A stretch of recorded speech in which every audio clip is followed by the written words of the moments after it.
El aire de Santiago de Querétaro, a principios de los años 90, tenía ese filo seco de altiplano que se pega en la lengua, un polvo finito que se mete en las gargantas y vuelve grave cualquier silbido que cruce las calles de piedra. Era finales del verano, una de esas noches en las que Avenida Constituyentes retumba con el tránsito lento de camiones de redilas y coches compactos que se apagan y encienden al ritmo de los semáforos. Del otro lado, hacia el centro histórico, se abrían las puertas de los bares de música en vivo, espacios chiquitos donde el olor a cerveza derramada se confundía con el de la madera húmeda, y los cables calientes de amplificadores que ya habían visto demasiadas manos. Ahí tocaba un grupo que no salía en la radio nacional, pero que hacía suyo cada foro. Se llamaban Los Caminantes del Vaivén. El nombre tenía algo de broma interna, una mezcla de nostalgia por los bailes de salón y el movimiento continuo entre tocadas en barrios como San Francisquito, La Cruz y Hércules. Aquella noche, una función especial los esperaba en un recinto prestado por una asociación cultural, un espacio con techo alto, soportes metálicos y un escenario improvisado con tablones que se hundían apenas por el peso de la batería. Antes de continuar, una nota breve y discreta. Si este tipo de historias importa y mueve, vale la pena suscribirse al canal y comentar desde qué ciudad o país están escuchando, para que la comunidad siga creciendo y no soltemos la búsqueda colectiva. Fue alrededor de las 8 de la noche, dicho en voz de quienes ese día llegaron temprano para probar sonido, cuando los primeros acordes empezaron a colarse a la calle y trajeron a los vecinos curiosos. Las guitarras subieron de tono y la gente entró de a poco, con boletos impresos en papel claro y una tinta azul que se corría con el sudor de las manos. El público era variado, parejas jóvenes con camisas de cuadros y botas nuevas, obreros de las fábricas de Hércules que se habían quedado tarde cubriendo el último turno, estudiantes de la Universidad Autónoma de Querétaro que reconocían en el repertorio una mezcla rara de bolero, balada y rock suave. En los pasillos, el aroma a esquites y a tacos de canasta iba y venía, traído por vendedores que ya sabían medir la paciencia de los guardias voluntarios. El sonido se acomodó por fin, después de varios chasquidos y un golpe seco en la tarola. Todo parecía estar listo, salvo por una cosa que nadie supo poner en palabras, la sensación de que el eco tardaba un segundo más en regresar de las paredes altas y que, por algún motivo, esa noche el eco era un poco más grave. Los caminantes del vaivén eran 5, Tomás, voz y guitarra, de barba corta y sonrisa fácil. Emilio, el bajista, alto, siempre con la gorra hacia atrás. Mica, la baterista, menuda, con muñecas rápidas que salían disparadas sobre los platillos, como si estuviese peleando con un mal sueño. Julián, tecladista, que ponía capas suaves de sonido a los estribillos. Y Jacinto, el saxofonista, el mayor del grupo, un hombre de manos grandes y mirada tranquila que había aprendido a tocar en las bandas de viento de su pueblo en la Sierra Gorda. Habían llegado temprano, cansados del viaje anterior, con un camión rentado que cargaba instrumentos amarrados con cuerdas, un cable de corriente grueso como una serpiente enrollado en un cubo de plástico y 2 estuches viejos de madera que no cerraban bien. Evitaron, como siempre, hablar de dinero en los pasillos. La promesa era un pago en efectivo al terminar la noche, lo de siempre, lo justo para cubrir la gasolina, el hospedaje barato en una casa de huéspedes de la colonia Cimatario y una cena digna. El público respondió como si fuera la primera vez que escuchaba ese repertorio. Aplaudían con manos curtidas y miradas generosas, y a mitad del concierto, cuando la voz de Tomás se quebró en un verso que hablaba de un amor que se fue con el camión de madrugada, se produjo ese silencio fino en el que la gente se guarda la respiración. A Mika le pasó por la mente el olor a metal de la caja de la batería, a sudor y a madera, como cuando era niña, y se escondía debajo de la mesa de la cocina mientras su padre lijaba una silla. Fue un segundo, un parpadeo, y después el ruido volvió. Hubo gritos, pedidos de otra, y el saxofón de Jacinto salió con una línea más alegre de lo planeado, como para despejar la emoción. Cuando la última canción terminó, hubo una pausa larga antes del encore. Los 5 se miraron como preguntando si valía la pena regresar al escenario, y la respuesta vino del pasillo, donde el encargado asomó levantar el pulgar. Era una noche buena. Tocaron 2 canciones más, y después se quedaron a firmar un puñado de boletos con tinta prestada.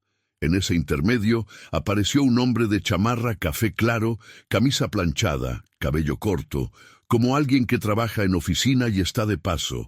Dijo llamarse Felipe, que venía de parte de un conocido del promotor y que si querían una fecha bien pagada en San Juan del Río el fin de semana siguiente.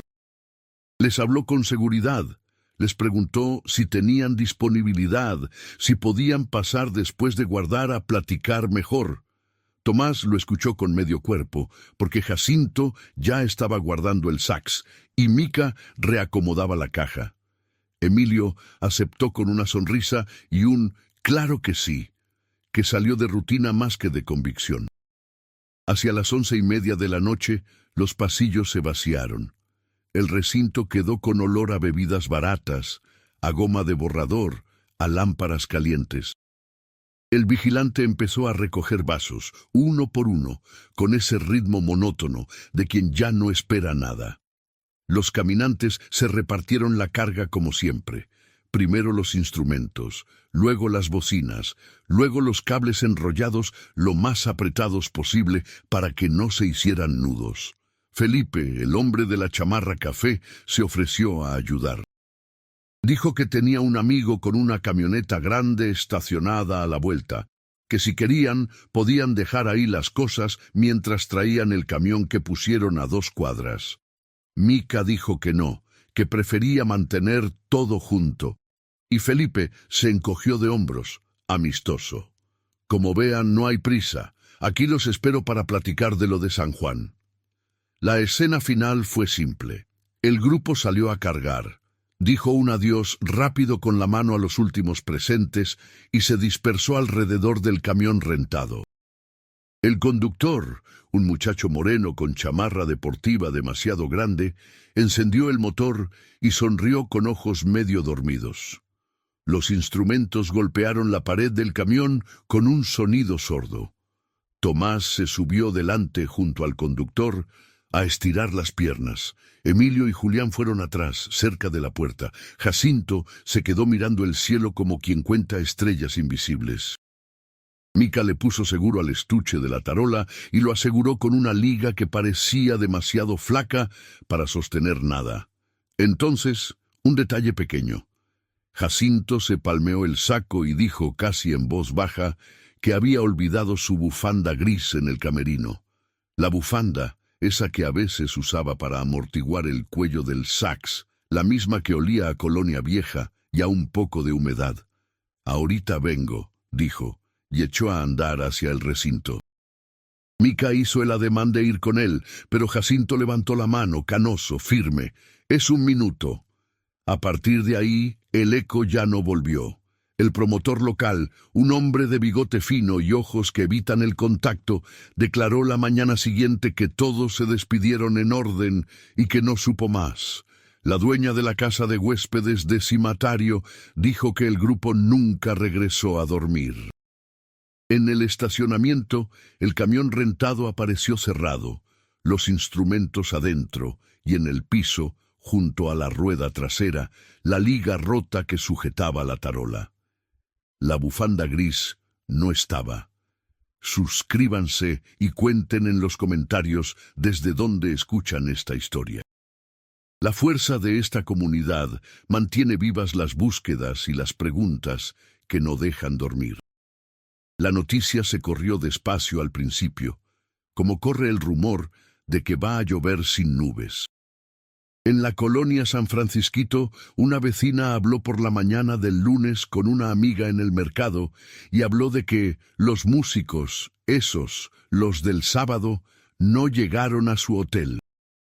En la colonia La Cruz, un joven ayudante de la cantina comentó que un hombre de chamarra café estuvo preguntando por la hora de salida del grupo, que si iban a cenar en el puesto de enchiladas o si se quedaban a beber cervezas con los de la casa. En la zona de Los Arcos, un taxista aseguró que vio, a medianoche, a dos personas con estuches haciendo señas en la banqueta y que una camioneta color arena se detuvo 2 metros adelante, pero que él no recogió a nadie porque llevaba pasaje. Todo eso eran voces nada más, piezas pequeñas, desordenadas. La familia de Tomás, en Querétaro, vivía en un departamento modesto con vista a una azotea donde la ropa colgada flotaba como banderas blancas. Su madre, señora de manos delgadas y mirada que siempre encuentra en el aire un punto fijo, dijo que su hijo hablaba de la música con una mezcla de respeto y sueño, como se habla de un oficio que le exige a uno ser batalla y consuelo al mismo tiempo. Contó que él volvía siempre, aunque fuera tarde, y se dormía en el sillón con los dedos olorosos a níquel, el metal de las cuerdas. Su padre, un hombre que había trabajado en construcción en San Juan del Río, dijo poco, solo apretó la mandíbula y repitió que Tomás era responsable, que nunca faltaba a la comida del domingo. La hermana de Mica viajó desde Celaya para tocar puertas. La esposa de Jacinto, con un rebozo bordado y un paso que no conocía el descanso, llegó con 2 termos de café y una bolsa de pan a la fiscalía. El edificio de la fiscalía en Querétaro, a inicios de los años 90, era un conjunto de oficinas grises, pasillos con luces que parpadeaban y sillas de plástico donde el tiempo avanzaba con esa cadencia viscosa de las esperas institucionales. Se levantó la denuncia. Un agente joven, camisa blanca con el cuello ya sucio a mediodía, escuchó con paciencia mecánica. Se fueron después del concierto. Apuntó. ¿El camión? Cerrado. ¿Dinero? El pago iba a ser al final. Preguntas sencillas que flotaban como estructuras sin tierra. La familia habló del hombre de la chamarra café, del ofrecimiento para San Juan del Río, de la bufanda gris. Un funcionario mayor, con panza de oficina y una pluma que daba golpecitos contra la mesa, preguntó si tenían los nombres de todos los que estaban en el recinto. La gente se miró con impotencia. Muchos eran vecinos, estudiantes, un par de obreros de Hércules, el vigilante, el promotor y ese tal Felipe. Se pidió una lista de asistentes, se extendieron oficios para buscar el camión que los había transportado la tarde anterior. Se solicitó a la dueña de la casa de huéspedes cualquier registro adicional. El hilo parecía simple, pero apenas uno tiraba, todo se enredaba. El vigilante dijo que se fue a guardar los vasos después de verlos salir. El promotor insistió en que todo terminó con normalidad. Al taxista que cruzó por Los Arcos a esa hora nadie logró identificarlo. Y el hombre de chamarra café claro, Felipe, resultó ser un nombre sin apellidos, una manera delicada de esconderse a simple vista. Los caminantes del vaivén habían tocado, habían recibido el cariño de un público pequeño y honesto, y después, del estacionamiento a la nada, como si un corte asimétrico se hubiese abierto entre 2 pasos. Las horas se hicieron días, los días, semanas. En el centro histórico, la vida siguió con su suavidad de ciudad media, con ritmo de oficinas públicas que apagan luces temprano y puestos de periódico que doblan la esquina. Pero en las calles cercanas al recinto, la noche parecía traer un silencio distinto, como si el eco de aquella última canción se hubiese quedado atrapado entre las grietas de las paredes. La esposa de Jacinto, con el rebozo que ya olía a café reseco, empezó a ir de casa en casa, pegando en puertas de madera hojas con fotos y señas. Alto, manos grandes, saxofón. En un papelito más pequeño, escrito con bolígrafo, dejó la palabra bufanda. Una vecina le dijo que eso era una manía, que a quién le iba a importar la bufanda. La esposa de Jacinto respondió que a veces los objetos guardan el camino que hicieron y que seguir una bufanda puede ser, extraño como suene, una ruta. La primera pequeña pista llegó en forma de rumor. En San Juan del Río, en un salón de eventos de nombre común, alguien dijo que un hombre con chamarra café había preguntado por la renta de un espacio para el fin de semana que seguía a aquel concierto. El administrador del salón no recordaba el apellido, solo comentó que el hombre hablaba como forastero, con una entonación que parecía del Bajío pero mezclada con algo que se le escapaba. Dijo también que preguntó por los permisos y que, al escuchar que tendrían que presentar papeles en la presidencia municipal, sonrió y dijo que quizá lo dejaría para después. El administrador remató con un «no sé, la verdad», que no decía nada, pero dejó esa línea delgada hacia el sur. La segunda pista, más bien una sombra, apareció cerca de la colonia Hércules. Un obrero de mediana edad comentó que la madrugada del mismo sábado vio una camioneta color arena estacionada junto a la barda de una fábrica cerrada, con el cofre abierto y dos hombres alrededor, uno de gorra, otro con camisa blanca.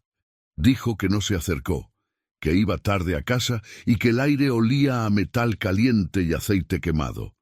Dijo también que escuchó un saxofón o algo que sonaba, pero luego se corrigió, que probablemente era su imaginación, porque a esa hora no hay saxofones en la calle. Aún así, la mención del color arena golpeó la memoria de la joven de la cantina, que habló de una camioneta así deteniéndose medio metro adelante de dos personas con estuches. Colores, timings, olores. Todo eso sirve a veces para construir una escalera que no se ve hasta que alguien la sube. Si alguien ha llegado hasta aquí, suscribirse ayuda a que estas historias no se pierdan en el ruido.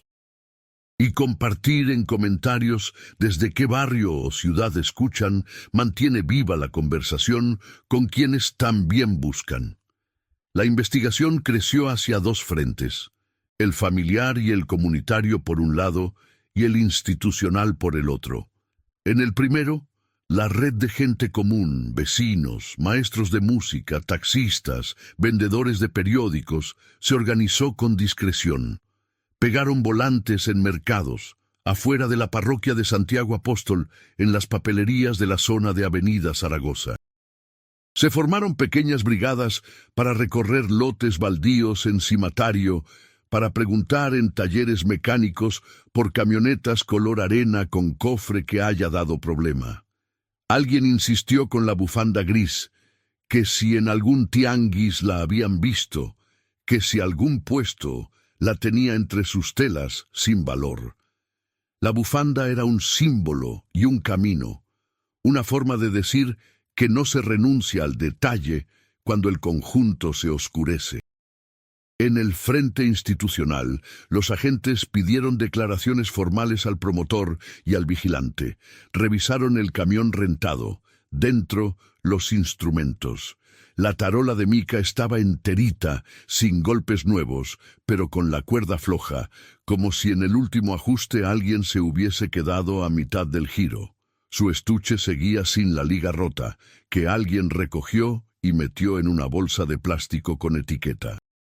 Los cables estaban cubiertos de polvo, los enchufes tenían marcas de uñas, como de un intento de sacar algo rápido. No había huellas claras.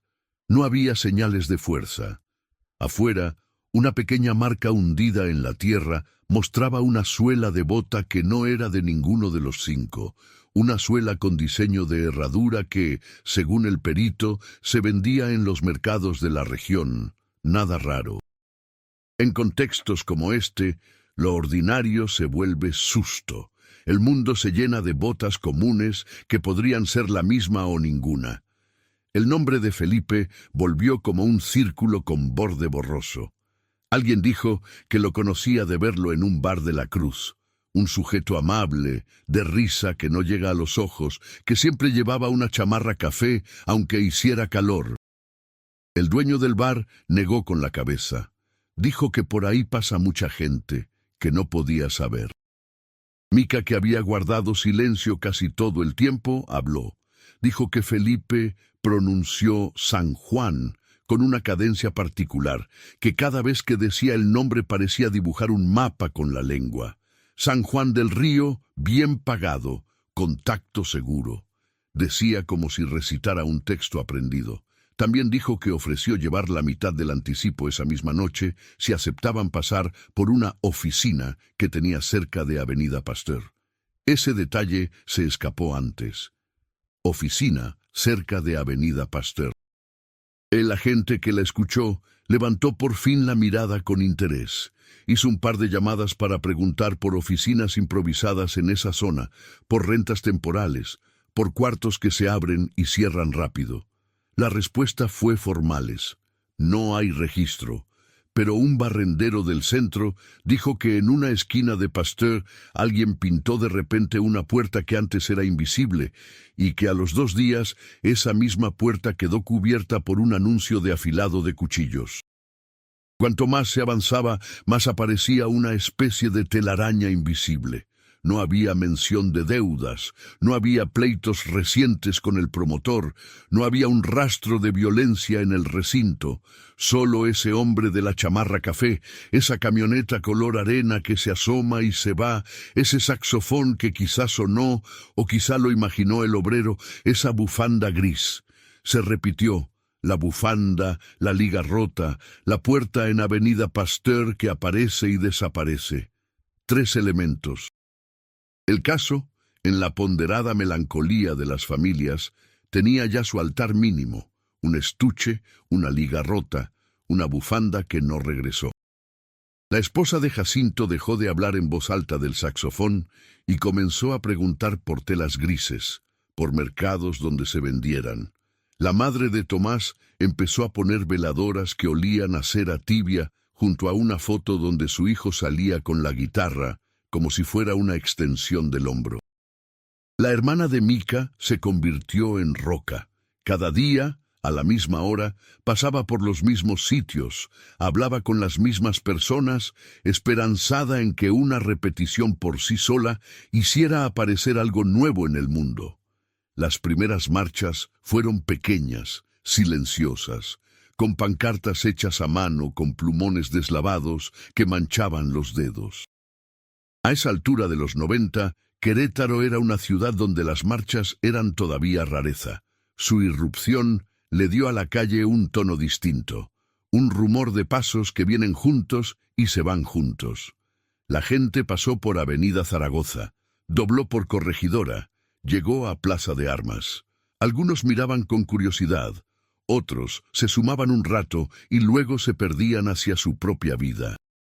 En la plaza, los altavoces se acoplaron con un chillido agudo, y una voz dijo los nombres de los 5 uno por uno, con una cadencia digna.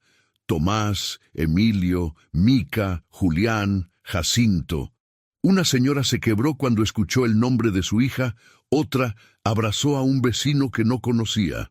México a veces guarda la sabiduría antigua de contener el dolor de otros cuando el propio se hace demasiado. Las pancartas mostraban frases sencillas.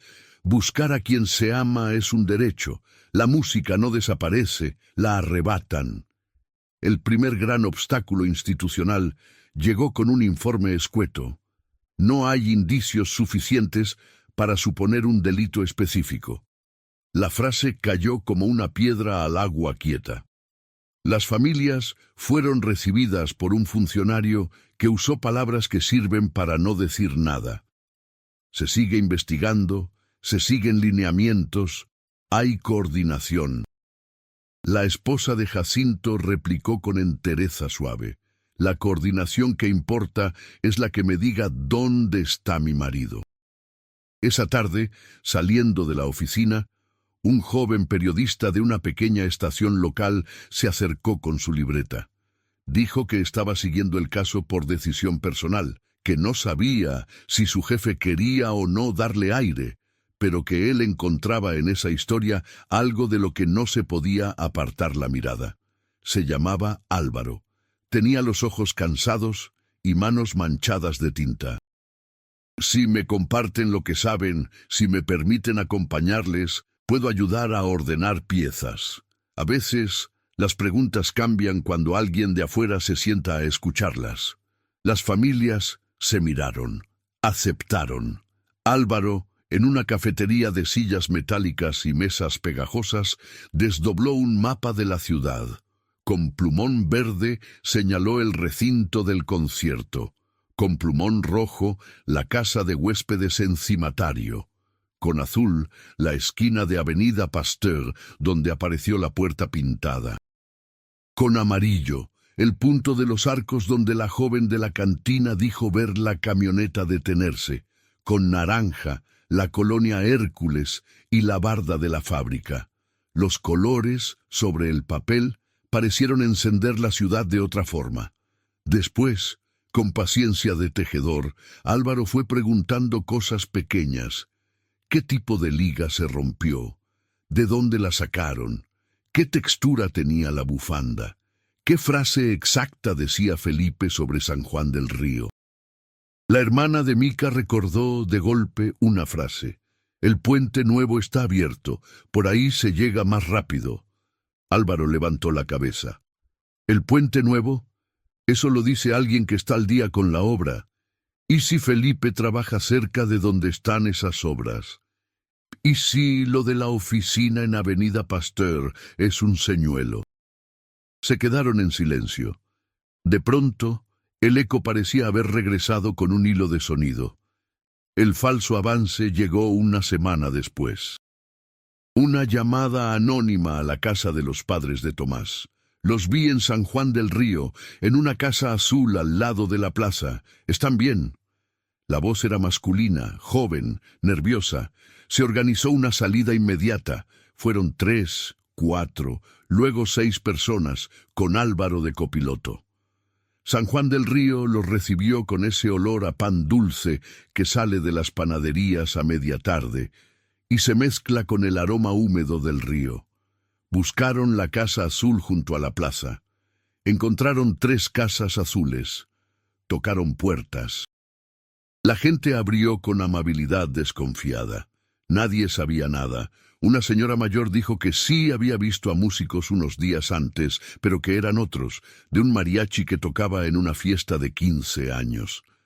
Álvaro apuntó la hora de la llamada, la duración, el acento, la manera de decir al lado de la plaza en lugar de junto a la plaza. Desmenuzó la frase como si fuese una nota musical. Al final nada. Volvieron a Querétaro con las manos vacías y el corazón con un nuevo rasguño, ese que hacen las esperanzas que llegan sin asidero. El periodista decidió entonces hurgar en algo que a veces se deja al final, el dinero, no por avidez, sino porque el dinero suele dibujar rutas que la gente prefiere olvidar. Preguntó por el pago prometido aquella noche. El promotor dijo que iba a pagarse al final, pero que los músicos se fueron. Álvaro preguntó si había anticipo. No, respondió el promotor. Tocaron a riesgo porque era un evento de comunidad. ¿Nombres de quienes estuvieron cerca de la caja? El promotor hizo un gesto vago hacia el encargado del sonido, un hombre que, según se supo, había llegado de a paseo y que esa misma mañana ya no estaba en la ciudad. Álvaro apuntó también esto. Preguntó por proveedores. ¿Quién trajo las bocinas? ¿Quién la consola de mezcla? ¿Quién montó la estructura de luces? Los nombres salieron a medias, apodos, descripciones de personas. La lista era porosa, como toda lista informal en eventos de ese tipo. Pero una coincidencia se repitió. Alguien que cambiaba las palabras con cuidado, que decía, se arman tratos en persona y que ofrecía facilidades con camioneta. El eco del hombre de la chamarra café volvía una y otra vez.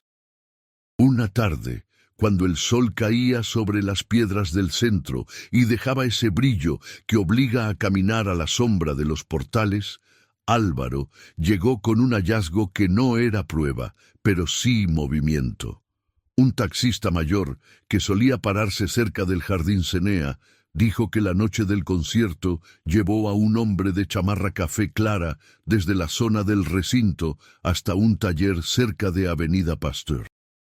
El hombre iba nervioso, pedía que el taxímetro no se usara, ofrecía pagar en efectivo más de lo debido. Llegaron al taller y el hombre bajó sin mirar atrás. El taxista, curioso, vio que el taller había estado cerrado, pero que al abrirse dejó salir el olor fuerte de aceite nuevo y thinner. La puerta pintada de un azul opaco no tenía letrero. Volvió al día siguiente y ya no encontró el taller. En su lugar, una puerta del mismo color, pero cerrada, sin candado a la vista, sin señales de vida. Álvaro llevó a las familias a la zona. Caminaron por la banqueta, respiraron el olor. Tocaron la pintura con los dedos. La pared se sentía ligeramente tibia, como si detrás hubiese una máquina que había funcionado mucho tiempo. Esa noche, en la cocina de la madre de Tomás, con el vapor de una sopa subiendo lento y el olor a cilantro fresco subiendo con él, se volvió a hablar de la bufanda. La esposa de Jacinto, como si de pronto se le formara una frase entera en la lengua, dijo: «La bufanda sirve para proteger del frío y de la saliva del sax». Pero Jacinto la usaba además para cubrir el cuello cuando cargaba el instrumento, para que no lo lastimara. Si alguien lo detuvo camino al recinto otra vez, si alguien le habló fingiendo regresar algo, quizá ofreció la bufanda como excusa. La hermana de Mica, que no había dejado de apretar y soltar una liga nueva de papelería entre los dedos, añadió: «Y la liga rota quedó junto a la rueda. ¿Y si la liga no se rompió por vieja, sino por prisa? ¿Y si alguien quiso sacar algo y se atoró?». Al amanecer, Álvaro llamó con voz excitada: «Hay una pista que se nos pasó por encima porque la dimos por hecha. La camioneta color arena. No todos le llaman así. En algunas colonias a ese tono le dicen beige crema». Y alguien en un taller cerca de Hércules dijo que hizo servicio a una camioneta de ese color la semana anterior al concierto. Describe a un dueño de cabello muy corto y chamarra café clara. Pagó en efectivo. Pidió que revisaran el cofre porque se calentaba. Dijo que la usaría de noche. Se fueron para el taller. El taller era un espacio entre paredes de bloc, aceite derramado en el piso que dejaba una película resbalosa sobre la que el polvo se pegaba con gusto. Había un olor a caucho y metal que recordaba a la bodega del recinto. El dueño, un hombre grueso de brazos tatuados con tinta vieja, los recibió con desconfianza. Álvaro habló primero, con calma, explicando que no venían a acusar a nadie, que buscaban hombres y una mujer que no volvieron a casa. El dueño dudó, luego aflojó la mueca. «Sí vino un cuate con camioneta color crema. Traía prisa. No me dejó apuntar su nombre. Dijo que tenía apuro porque iba a un compromiso nocturno. Le cambiamos el termostato y le dijimos que no manejara con el cofre abierto. Se rió, pagó, se fue». Llevaba una bufanda gris amarrada como si fuera una cuerda, colgando del asiento trasero. La esposa de Jacinto dio un paso al frente. Sintió que la sangre le hacía un ruido antiguo en las sienes. ¿Recuerda algo más? El mecánico pensó. Tenía olor a thinner en la ropa, y en la camioneta había un estuche largo, como de instrumento. Pero yo no me meto en cosas, nomás arreglo coches. La bufanda, de nuevo la bufanda.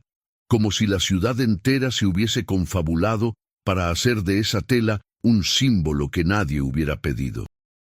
Álvaro propuso una hipótesis. que la bufanda fue usada como vínculo de confianza, que la camioneta color crema apareció para resolver un problema de último momento, que el Felipe de la chamarra café se movía entre el recinto, Avenida Pasteur y Hércules, con una naturalidad que solo da el hábito. Que no se trataba de una emboscada puntual, sino de una serie de pequeñas aproximaciones, nada espectacular, todo cotidiano. La maldad, cuando quiere, se disfraza de hábito. Para comprobar algo, lo que fuera, había que reconstruir los minutos finales dentro del recinto. Se volvió a hablar con el vigilante. Se obtuvieron permisos para revisar un par de cámaras de un negocio aledaño que no grababan video, pero que tenían sensores de movimiento e indicaban horas. En una bitácora deslucida, la hora del cierre quedó marcada a 1:20 después del final del concierto. Una anotación decía: «Hombre, chamarra café, regresa a preguntar por oficina». En la fila siguiente, un trazo que parecía decir «desaparece». El vigilante explicó: «Quise escribir que se fue, pero la pluma no servía». Ese «desaparece», escrito por accidente, hizo estremecer la sala donde estaban reunidos. El lenguaje a veces es traicionero, pero también es oráculo. Una coincidencia más. En la esquina de Avenida Pasteur, un vendedor ambulante de periódicos que llevaba ahí desde siempre, dijo que el hombre de la chamarra café se detenía a leer los encabezados con las manos detrás de la espalda, que rara vez compraba, que tenía el pulgar derecho manchado de tinta. «Como alguien que trabaja con sellos», aventuró. Álvaro hizo memoria de las oficinas temporales, los trámites esquivados, la sonrisa cuando le hablaron de la presidencia municipal. Empezó a preguntar en imprentas pequeñas, esas que imprimen volantes, citatorios falsos, menús de antojitos, papelería de uso rápido. En una de ellas, un muchacho que limpiaba los rodillos dijo que una vez llegó un cliente a pedir boletos de concierto con tinta azul corrida, iguales a los que se usaron esa noche. «Pagó y se llevó todo rápido», dijo. Siempre traía una chamarra café que olía a Thinner. La tercera confusión llegó disfrazada de esperanza tibia. Un joven afirmó haber visto a Mika, la baterista, en un autobús rumbo a Celaya. Describió su cabello, sus muñecas, la forma en que apretaba un estuche pequeño. Se organizó otra salida. Tomaron el autobús siguiente, respiraron el olor a asientos de vinil y diésel viejo. Vieron por las ventanas esa planicie que se abre hacia el Bajío y que parece prometer líneas rectas cuando en realidad todo se llena de curvas pequeñas. Bajaron en una parada intermedia. Preguntaron al inspector, a un vendedor de semillas, a un señor que comía un elote en vaso. Nadie había visto a una mujer con estuche de tarola. De regreso, en el camión, la hermana de Mika lloró en silencio. Le ardían los ojos, no de tristeza, sino de cansancio. Álvaro, sentado enfrente, escribió en la libreta una frase: «El cansancio es el enemigo, pero el hábito es el aliado». Repitió para sí que había que volver a las cosas pequeñas una y otra vez hasta que se muevan. La vuelta a las pequeñas cosas dio un fruto inesperado. Un vecino del recinto, que había permanecido callado por temor a meterse en problemas, decidió hablar. Dijo que esa noche, cuando los músicos estaban cargando, escuchó un chiflido particular desde la calle. No un silbido cualquiera, sino un patrón de 3 notas. Una aguda, una grave, otra aguda, como una señal convenida. Dijo que en su barrio usaban ese silbido para avisar que la calle estaba libre o que había que salir. Lo usaban antes los de las bandas de ladrillos, ya casi no, aclaró. A los pocos segundos del silbido, escuchó una puerta de camioneta cerrarse y un motor tratando de arrancar. Sonó ahogado como de coche que le falta gasolina. Luego, sí arrancó. Álvaro le pidió que hiciera el silbido. lo repitió. Era inconfundible.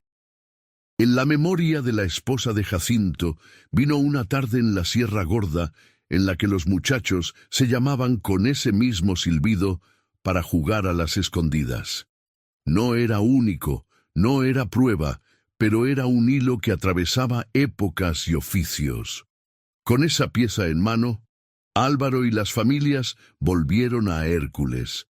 Buscaron a obreros mayores, esos que aún recordaban historias de los años 70, cuando el barrio olía a papel y a fábrica y las bandas del ladrillo todavía competían por lotes en obra. Uno de ellos dijo que había un grupo que usaba el silbido de 3 notas. Se hacían llamar los de la costa, aunque no eran de la costa. El nombre era un chiste que ya nadie entendía. Se reunían a veces en un espacio improvisado cerca de la ribera del río. No es que fueran criminales grandes, no, explicó. Era la pequeña tranza, el pitazo, el pase de cosas chicas que se vuelven grandes si uno las deja crecer. Álvaro sintió que la idea de un entramado cotidiano, sin jefes visibles, cobraba cuerpo.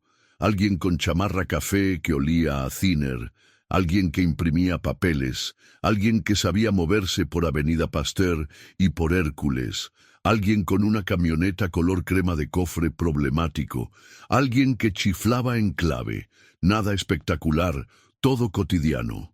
Lo repetía para no dejar que la mente se fuera a explicaciones grandilocuentes. La madrugada en que algo por fin cambió, Querétaro amaneció con una temperatura que mordía. En la casa de huéspedes de Cimatario, donde el grupo jamás llegó a dormir, la dueña encontró debajo de una cama un objeto que antes no había visto. Un pequeño fragmento de tela gris deshilachado metido en la unión de la patita de la cama con el piso. Llamó, nerviosa, a la familia. Era un retazo insignificante, pero en su textura había fibras de lana mezcladas con algodón. La esposa de Jacinto lo tocó y supo con esa certeza que no se explica que había sido parte de la bufanda. ¿Cómo llegó ahí? La dueña dijo que la habitación estaba reservada desde días antes y que ella había dejado una llave debajo del tapete, como siempre, para que llegaran tarde sin molestarla. Pude haberme equivocado y dejar la puerta entornada, no sé, añadió con vergüenza. Álvaro buscó el registro de llamadas de la casa de huéspedes. No había tecnología como la de ahora, pero sí quedaban anotaciones en una libreta. La fecha de una llamada a media tarde de un hombre que preguntó por la reserva a nombre de los caminantes del vaivén. La letra era apretada. No se registró el nombre del que llamó. Se reconstruyó entonces una posible secuencia. Alguien sabía que esa habitación estaría vacía hasta la noche. Alguien pudo entrar, dejar o tomar algo. Alguien pudo haber usado el lugar como punto de paso. ¿Era posible que los músicos hubiesen pasado por ahí unos minutos sin que nadie los viera para recoger o dejar algo? ¿Era posible que alguien los hubiera citado ahí con el pretexto de la oficina y el anticipo? La hermana de Mica, con las manos firmes sobre la mesa, dijo que sí, que era posible. Entonces la pregunta, ¿quién tenía la llave? La dueña guardaba una copia en un cajón de la cocina, junto a un manojo de llaves viejas que ya no abrían nada. También había una copia extra en una pequeña imprenta cerca de Avenida Pasteur, por si no estaba en casa. La imprenta, el olor a Thinner, la chamarra café. La imprenta era pequeña, con un mostrador de madera ruleteado por tantos golpes de metal, una mesa donde se apilaban papelitos, recibos, tarjetas, un calendario de pared con un paisaje de playa que daba frío por contraste. El dueño, un hombre de ojos enrojecidos por el polvo de papel, dijo que sí, que guardaba una copia de llaves de varios lugares, que la gente confiaba en él, porque siempre había alguien en la imprenta que su negocio consistía en ser fiable. Había notado a alguien extraño. Dudó.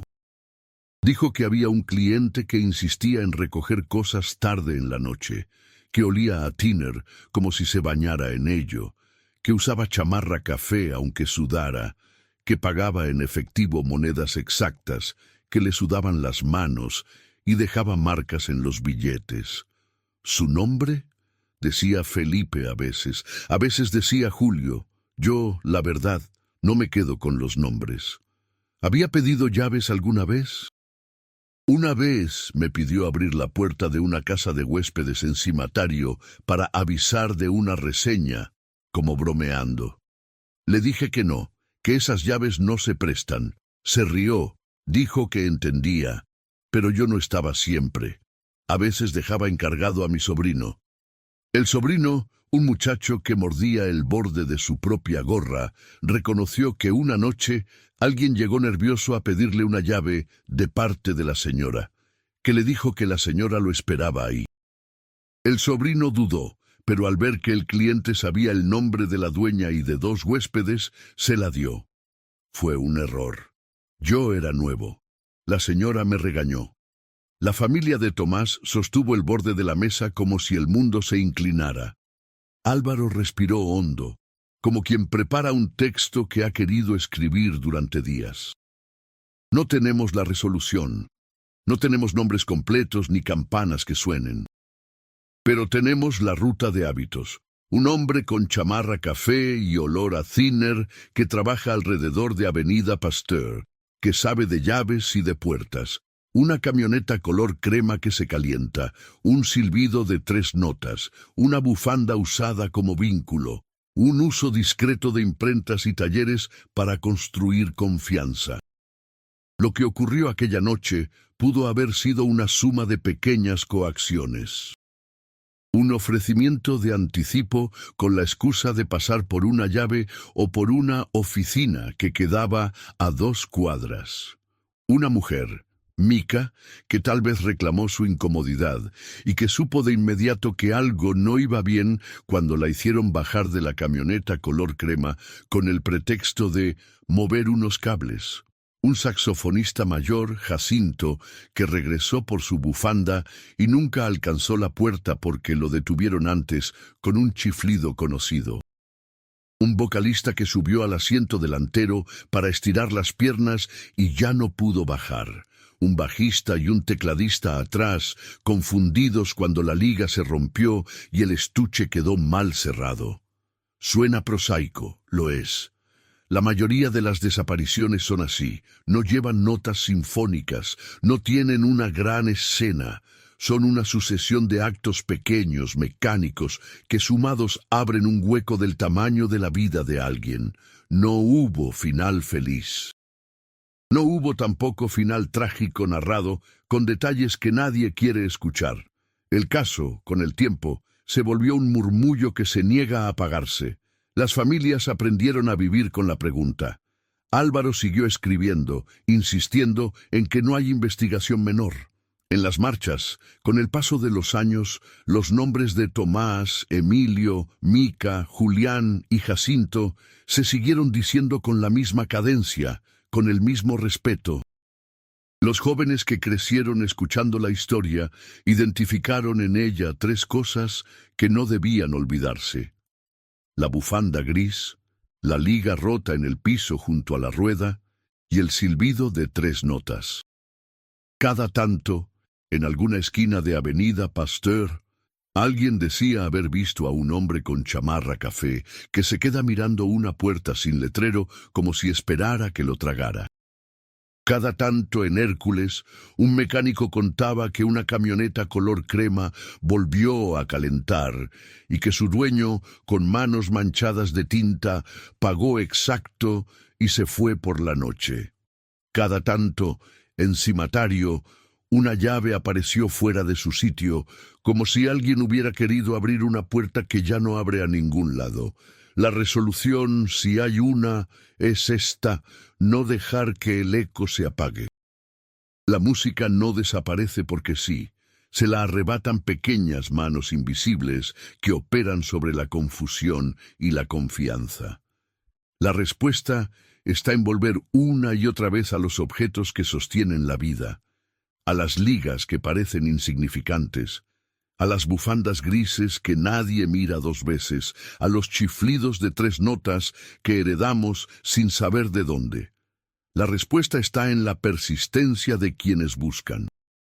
En Querétaro, a veces, cuando la tarde cae y el calor cede, si uno se detiene a escuchar, se oye un eco que viene de un recinto con techo improvisado y tablones que suenan al paso de una baterista de muñecas rápidas. No es un fantasma, no es una leyenda, es la memoria insistiendo, negándose a dejar las cosas en manos del silencio.